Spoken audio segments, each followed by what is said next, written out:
Hi hello ನಮಸ್ತೆ friends.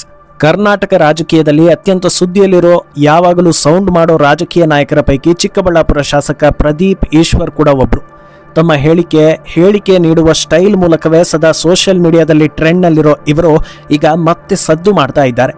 ತಮ್ಮ ಕ್ಷೇತ್ರದಲ್ಲಿ ನಡೆದ ಬೃಹತ್ ಕಾರ್ಯಕ್ರಮದ ವೇಳೆ ಡಿಸಿಎಂ ಡಿಕೆ ಶಿವಕುಮಾರ್ ಪ್ರದೀಪ್ ಈಶ್ವರ್ಗೆ ನೀಡೋ ಒಂದು ಸಿಗ್ನಲ್ ಈಗ ದೊಡ್ಡ ಮಟ್ಟದಲ್ಲಿ ಸದ್ದು ಮಾಡ್ತಾ ಇದೆ. ಸಿಕ್ಕಾಪಟ್ಟೆ ಟ್ರೋಲ್ಗೂ ಕೂಡ ಗುರಿಯಾಗ್ತಾ ಇದೆ. ಆ ಸಿಗ್ನಲ್ ಏನು, ಯಾವ ಕಾರಣಕ್ಕೆ ಆ ರೀತಿ ಹೇಳಿದ್ರು, ಟ್ರೋಲ್ ಆಗುವಂಥದ್ದು ಅಲ್ಲಿ ಏನಿತ್ತು, ಇದರಿಂದ ಪ್ರದೀಪ್ ಈಶ್ವರ್ ರಾಜಕೀಯದ ಮೇಲೆ ಯಾವ ರೀತಿ ಎಫೆಕ್ಟ್ ಆಗುತ್ತೆ, ಇದೆಲ್ಲವನ್ನ ನಿಮಗೆ ತಿಳಿಸ್ತೀವಿ. ಚಿಕ್ಕಬಳ್ಳಾಪುರದಲ್ಲಿ ಕೆಪಿಸಿಸಿ ವತಿಯಿಂದ ಮನ್ರೇಗಾ ಉಳಿಸಿ ಆಂದೋಲನವನ್ನ ಹಮ್ಮಿಕೊಂಡಿರ್ತಾರೆ. ಮನ್ರೇಗಾ ವಿಚಾರವನ್ನ ಕಾಂಗ್ರೆಸ್ ಗಂಭೀರವಾಗಿ ಪರಿಗಣಿಸಿದ್ದು ಸದ್ಯ ದೇಶದಾದ್ಯಂತ ಈ ಕುರಿತಂತೆ ಪ್ರತಿಭಟನೆ ಸಮಾವೇಶಗಳನ್ನ ನಡೆಸ್ತಾ ಇದ್ದಾರೆ. ಅದರಿಂದ ಈ ಕಾರ್ಯಕ್ರಮಕ್ಕೆ ಸಿಎಂ ಡಿಸಿಎಂ ಸೇರಿ ದೊಡ್ಡ ಮಟ್ಟದಲ್ಲಿ ಕಾರ್ಯಕರ್ತರು ಸೇರಿರ್ತಾರೆ. ತಮ್ಮ ಸ್ವಂತ ಕ್ಷೇತ್ರದಲ್ಲಿ ಕಾರ್ಯಕ್ರಮ ನಡೆದಿದ್ರಿಂದ ಫುಲ್ ಜೋಶ್ನಲ್ಲಿದ್ದ ಪ್ರದೀಪ್ ಈಶ್ವರ್ ಅವರು ತಾವೇ ನಿರೂಪಣೆ ಮಾಡಿ ತಮ್ಮ ಪಕ್ಷದ ಹಿರಿಯ ನಾಯಕರು ಹಾಗೂ ಹೈಕಮಾಂಡ್ಗೆ ಜಯಘೋಷ ಹಾಕ್ತಾ ಇರ್ತಾರೆ. ಸಿಎಂ ಸಿದ್ದರಾಮಯ್ಯ ಭಾಷಣ ಮುಗಿಯೋ ತನಕವೂ ಅವರ ಹಿಂದೆ ಶಿಸ್ತಿನ ಸಿಪಾಯಿ ರೀತಿ ನಿಂತು ಪಕ್ಷದ ಹಿರಿಯರಿಗೆ ಗೌರವವನ್ನ ಸೂಚಿಸಿರ್ತಾರೆ. ನಂತರ ಡಿಸಿಎಂ ಡಿಕೆ ಶಿವಕುಮಾರ್ ಅವರು ಕೂಡ ಭಾಷಣ ಆರಂಭಿಸಿದಾಗ ಪ್ರದೀಪ್ ಈಶ್ವರ್ ಅವರು ಹಿಂದೆ ಬಂದು ನಿಲ್ತಾರೆ. ಇದನ್ನ ಗಮನಿಸೋ ಡಿಕೆಶಿ ತೋಳಿಗೆ ತಟ್ಟಿ ಹೋಗಿ ಕುಳಿತುಕೊಳ್ಳುವಂತೆ ಸೂಚಿಸ್ತಾರೆ. ಇದೇ ಈಗ ಟ್ರೋಲ್ಗೆ ಗುರಿಯಾಗ್ತಾ ಇರೋದು. ಈ ವಿಡಿಯೋ ಎಲ್ಲಾ ಕಡೆ ವೈರಲ್ ಆಗ್ತಾ ಇದೆ.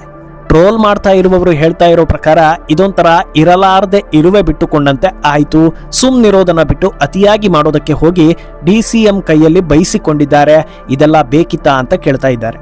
ಅಲ್ಲದೆ ಇದೇ ಕಾರ್ಯಕ್ರಮದಲ್ಲಿ ನಿರೂಪಣೆ ಕೂಡ ಪ್ರದೀಪ್ ಈಶ್ವರ್ ಮಾಡಿದ್ರು ಅನ್ನೋದನ್ನ ಹೇಳಿದ್ವಿ. ಆ ಹೊತ್ತಲ್ಲಿ ಸಿಎಂ ಸಿದ್ದರಾಮಯ್ಯಗೆ ಸ್ವಾಗತ ಕೋರೋ ವೇಳೆ ಸ್ವಲ್ಪ ಹೆಚ್ಚಾಗಿ ಹೊಗಳೋ ಕೆಲಸ ಮಾಡಿದ್ದು ಕೂಡ ಹಾಸ್ಯಾಸ್ಪದ ಹಾಗೂ ನೆಗೆಟಿವ್ ತಂದಿದೆ ಅನ್ನೋ ಚರ್ಚೆಗೆ ದಾರಿ ಮಾಡಿಕೊಟ್ಟಿತ್ತು. ಅದರ ಬೆನ್ನಲ್ಲೇ ಡಿಸಿಎಂ ಕೂಡ ಕೈ ತೋರಿಸಿ ಕಳಿಸಿದ್ದು ಸ್ವಲ್ಪ ಶಾಂತ ರೀತಿಯಲ್ಲಿ ವರ್ತಿಸುವಂತೆ ಹೇಳಿದ್ದಾರೆ ಎನ್ನಲಾಗ್ತಾ ಇದೆ. ಈ ಹಿಂದೆ ಹಲವು ಹೇಳಿಕೆಗಳ ಮೂಲಕ ಪ್ರದೀಪ್ ಈಶ್ವರ್ ತೀವ್ರ ಚರ್ಚೆಗೆ ಒಳಗಾಗಿದ್ರು.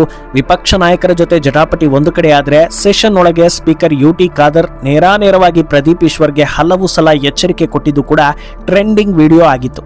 ಸಿಕ್ಕಾಪಟ್ಟೆ ಟ್ರೋಲ್ಗೂ ಕೂಡ ದಾರಿ ಮಾಡಿಕೊಟ್ಟಿತ್ತು. ಈಗ ಆ ಸಾಲಿಗೆ ಸೇರುವಂತ ಇನ್ನೊಂದು ಘಟನೆಗೆ ಪ್ರದೀಪ್ ಈಶ್ವರ್ ಸಾಕ್ಷಿಯಾದಂತಿದೆ. ಅಂದಹಾಗೆ ಈ ಬೆಳವಣಿಗೆಗಳ ಬೆನ್ನಲ್ಲೇ ಎರಡು ರೀತಿಯ ಅಭಿಪ್ರಾಯಗಳು ಚರ್ಚೆಗೆ ಬಂದಿದೆ. ಒಂದು, ಶಾಸಕರಾಗಿ ಪದೇ ಪದೇ ಈ ರೀತಿ ವರ್ತನೆ ಸರಿ ಇರೋದಿಲ್ಲ, ಮಾತಾಡೋ ಮುನ್ನ ಹೇಳಿಕೆಗಳನ್ನ ನೀಡೋ ಮುನ್ನ ಶಾಸಕರು ಅನ್ನೋದನ್ನ ನೆನಪಿನಲ್ಲಿ ಇಟ್ಕೊಳ್ಬೇಕು, ಈ ರೀತಿ ಸಿಲ್ಲಿಯಾಗಿ ವರ್ತಿಸಬಾರದು, ಮೊದಲ ಬಾರಿ ಶಾಸಕ ಆಗಿರೋದನ್ನ ನೆನಪಿಟ್ಕೊಂಡು ಜವಾಬ್ದಾರಿಯಿಂದ ವರ್ತಿಸೋದನ್ನ ಬಿಟ್ಟು ಪದೇ ಪದೇ ಇಂಥ ಟ್ರೋಲ್ಗಳಿಗೆ ದಾರಿ ಮಾಡಿಕೊಟ್ರೆ ಪಕ್ಷದಲ್ಲಿ ಅಥವಾ ರಾಜಕೀಯದಲ್ಲಿ ಭವಿಷ್ಯ ಇರೋದಿಲ್ಲ, ಮುಂದಿನ ಬಾರಿಗೆ ಟಿಕೆಟ್ ಕೂಡ ಕೊಡೋದಿಲ್ಲ ಅನ್ನೋ ಅಭಿಪ್ರಾಯಗಳು ಬರ್ತಾ ಇದೆ. ಇನ್ನೊಂದು ದಿಕ್ಕಲ್ಲಿ ನಾಯಕ ಅಂದ್ರೆ ಹೀಗೆ ಇರಬೇಕು, ಮೊದಲ ಬಾರಿಗೆ ಶಾಸಕರಾದರೂ ಯಾವುದೇ ಮುಚ್ಚುಮರೆ ಇಲ್ಲದೆ ಜೋರಾಗಿ ನೇರವಾಗಿ ಮಾತಾಡ್ತಾ ಇದ್ದಾರೆ, ರಾಜಕೀಯದಲ್ಲಿ ಸೈಲೆಂಟ್ ಆಗಿದ್ರೆ ಬೇಗ ಮೂಲೆ ಗುಂಪಾಗ್ತಾರೆ, ಈ ರೀತಿ ಸೌಂಡ್ ಮಾಡ್ತಾ ಇದ್ರೆ ಮಾತ್ರ ಜನರ ಮನಸ್ಸಲ್ಲಿ ಉಳಿದುಕೊಳ್ಳೋದು, ಪಾಪ್ಯುಲರ್ ಆಗೋದು, ಅದರಿಂದ ಸದ್ಯದಲ್ಲೇ ಪ್ರದೀಪ್ ಈಶ್ವರನ್ನ ಮಿನಿಸ್ಟರ್ ಮಾಡ್ತಾರೆ, ನೋಡ್ತಾ ಇರಿ ಅಂತ ಹೇಳುವವರು ಇದ್ದಾರೆ. ಹಾಗಿದ್ರೆ ನಿಮ್ಮ ಪ್ರಕಾರ ಪ್ರದೀಪ್ ಈಶ್ವರ್ಗೆ ಪ್ರಮೋಷನ್ ಸಿಗುತ್ತಾ ಅಥವಾ ಮುಂದಿನ ಸಲ ಆಘಾತ ಸಿಕ್ಬೋದಾ? ಈ ರೀತಿ ಮಾಡೋ ಮೂಲಕ ಅವರು ಟ್ರೋಲ್ ಆಗ್ತಾ ಇದ್ದಾರಾ ಅಥವಾ ಈ ರೀತಿ ಮಾಡೋದೇ ಸರಿ ಇದೆಯಾ ಅನ್ನೋದನ್ನ ಕಮೆಂಟ್ನಲ್ಲಿ ಹೇಳಿ.